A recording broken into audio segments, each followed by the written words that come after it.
إله إلا الله ومحمد رسول الله صلى الله عليه وسلم وعلى آله وصحبه الذي سعد الدين ومن تبعه بإحسان إلى يوم الدين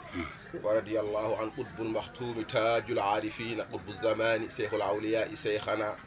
ووسيلتنا وممدنا ومولانا شيخنا أحمد التجاني ابن محمد السالم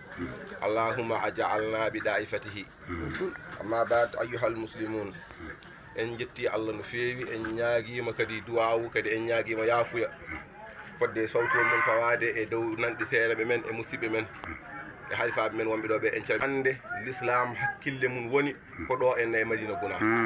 gonga de en mbiyata ko l'islam mbiten gonga sabu kala biyewo ashhadu an la ilaha illa allah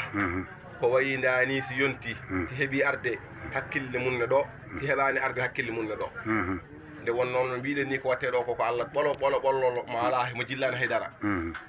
e ceerno men ceerno Alhaji Mahamad Seydou yo Allah yommo moƴƴere amin ya ilahi e cuɓiniɗen ngal ɗo dental cuɓiniɗo en oɗo ngal ɗo dental no wayi ni e moƴƴereji muɗum aka o enen noon so tawi en mbi ceerno Alhaji Mahamad Seydou hollaten ko gueɗe ɗiɗi o hollaten ko dewal Allah e golle sen jiiɗo en araɓɗoɓe ko gueɗɗi gaddeten ɗo ɓe gara rewde Allah wallahi araɓɓe fof gara ko rewde Allah wallahi kono wona hen kadi enen batte hen golloyde woni yaade en coppiya guese ene gasa ene pewna leɗɗe ene pewna guese ɗum ɗon kadi jogui fannu nde wonnoon ceerno alhamdulillah rabbil alamina kala garɗo ɗo e wuure he e Madina koye less makko woni kanko jogui alhaali muɗum ko responsabilité dendagal Madina najo ɗum tagata golle ɗe mawnat ɗum kata kala garɗo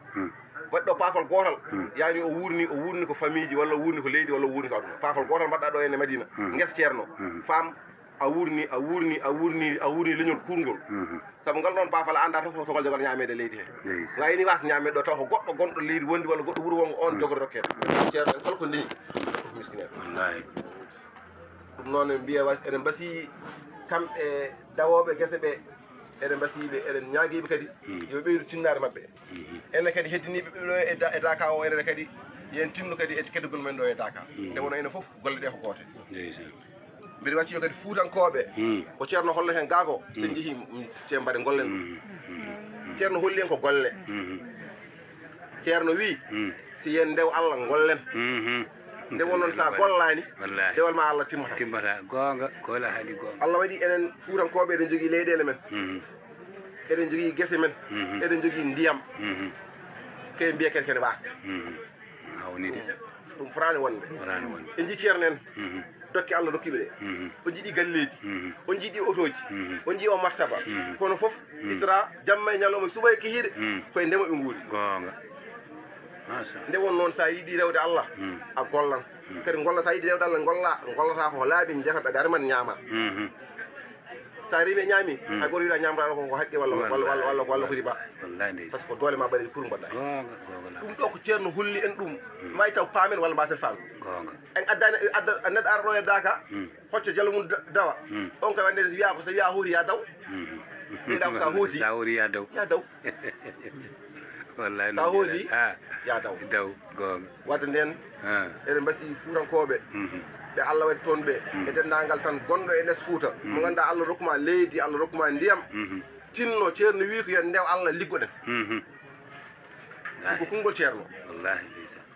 nde won noon sa liggaki ɓe mbi ceerno mo se ceerno Pate Galon wiya mo remani mo aynani aybat mo remani tenkat tenkowo noon salata ko tonkere gonga de tawi ba o wi mo remani mo aynani mo remani tenkat kono mo aynani kadi aybat wannen tenkowo noon salata ko tonkere wannen firti tan